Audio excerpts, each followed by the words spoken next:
앞트임을 하면 눈이 더 크고 예뻐질 거라 기대하죠. 하지만 스스로 거울을 보면 시선이 눈 앞머리에 남은 흉터로 먼저 가게 되는데요. 시원한 눈매를 만들려고 했는데 하얗게 튀어나온 흉터, 갈고리처럼 패인 자국 때문에 사람 눈을 마주치기 어려워지고 안경으로 가리고, 물리적으로는 눈을 크게 만들었지만 심리적으로는 오히려 마음이 다친 느낌. 혹시 지금 이거 내 얘긴데? 하시는 분 있으시다면 오늘 영상 꼭 끝까지 봐주세요.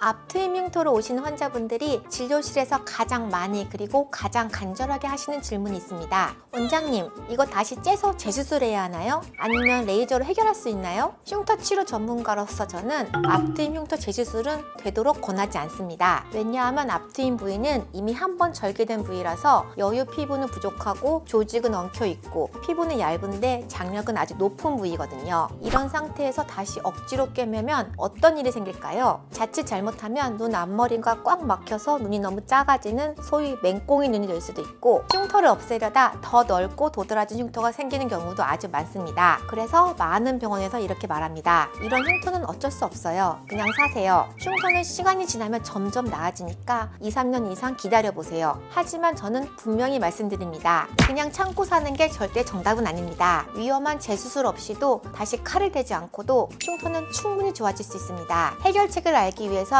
원인부터 정확히 알아야겠죠? 왜 앞트임 후에는 비후성 반응이나 패인 흉터가 남을까요? 앞트임은 몽고주름을 걷어내고 피부를 팽팽하게 당겨서 꿰매는 수술입니다. 문제는 눈 앞머리는 우리가 눈을 깜빡이고 표정을 지을 때마다 쉴 새 없이 움직이는 부위라는 점입니다. 제가 쉽게 설명드릴게요. 고무줄을 하나 떠올려 보세요. 팽팽하게 당겨진 고무줄을 계속 튕기면 어떻게 되죠? 결국 탄력을 잃고 늘어나고 고무줄이 딱딱해지고 찢어지게 됩니다. 우리 피부도 똑같습니다. 피부가 버티고 버티다가 그 방어 기제로 딱딱하고 질긴 조직을 만들어내는데 그게 바로 여러분 눈에 보이는 튀어나온 하얀 흉터입니다. 반대로 피부가 그 힘을 못 이겨서 함몰되면 패인 흉터가 되는 거고요. 게다가 우리 눈과 피부는요, 우리 몸에서 가장 얇은 실크 같은 피부예요. 실크는 조금만 힘을 줘도 올이 나가게 됩니다. 그래서 앞트임 수술 후에는 흉터가 남기 쉽고 시간이 지나면서 점점 더 심해지는 경우가 많습니다. 이게 바로 앞트임 흉터의 실체입니다. 자, 여기서 뼈 때리는 조언 하나 들어갑니다. 집중해주세요. 지금 거울 보시면서 흉터 가리겠다고 컨실러 두껍게 바르고 계신 분들, 그리고 인터넷에 좋다는 비싼 흉터 연고 사서 매일 문지르고 계신 분들,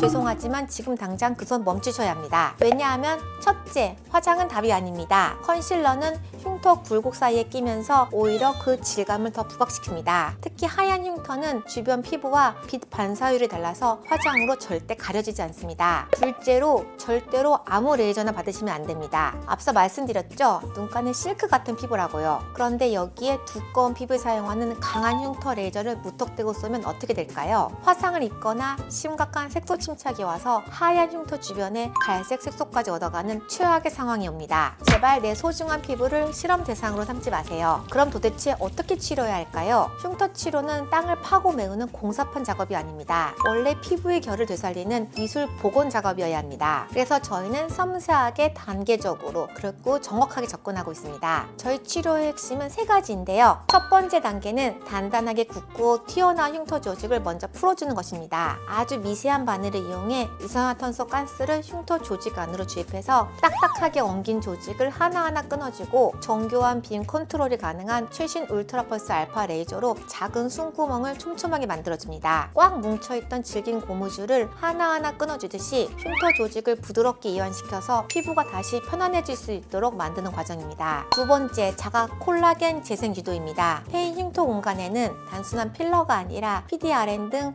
자가 콜라겐 생성을 강력하게 촉진하는 재생 물질을 피부 속 정확한 위치에 직접 심어줍니다. 필러처럼 빵빵하게 채워서 모양을 만드는 게 아니라 흉터 밑에서 새살이 돋아나도록 유도해서 시간이 지날수록 자연스럽게 주변 피부 높이와 맞춰주게 하는 거죠. 세 번째, 새살이 올라와 황무지가 비옥한 녹토로 바뀌었다면 이제 마지막으로 어뷰미라그 레이저 등으로 땅의 표면을 섬세하게 다듬어야 해요. 이 과정이야말로 의사의 경험과 실력이 가장 극명하게 드러나는 예술의 영역이라고 할 수 있습니다. 백문이 불여일견이죠. 이 사진 한번 보실까요? 이분은 앞트임 수술을 하시고 갈고리처럼 깊게 패인 흉터 때문에 인상이 너무 사납고 날카로워 보셨던 환자분입니다. 다른 병원에서는 너무 오래된 흉터를 안 든다. 재수술하면 눈이 더 몰려 보인다는 절망적인 얘기만 들으셨다고 합니다. 하지만 저와 함께 6개월 동안 꾸준히 DNA 진피재생술을 진행했습니다. 결과는 보시다시피 날카롭던 눈매가 본래의 부드러운 곡선으로 돌아왔습니다. 중요한 건 눈 크기나 모양은 그대로 유지하면서 오직 보기 싫은 흉터만 지웠다는 점입니다. 환자분이 마지막 진료 때 그러시더라고요. 원장님, 이제 자신있게 앞머리 올리고 다녀요. 제가 의사로서 가장 보람찬 순간이었습니다. 흔히 눈을 마음의 창이라고 하죠. 그런데 그 창문에 작은 얼룩이 묻어있다고 해서 창문 전체를 뜯어낼 필요는 없습니다. 얼룩만 정확하게 조심스럽게 닦아내면 되니까요. 여러분의 눈은 이미 충분히 아름답습니다. 앞트임 흉터로 고민 중이시라면 제가 여러분의 든든한 피부 주치의가 되어드리겠습니다. 지금까지 20년차 피부과 전문의 흉터 없애는 나영쌤이었습니다. 감사합니다.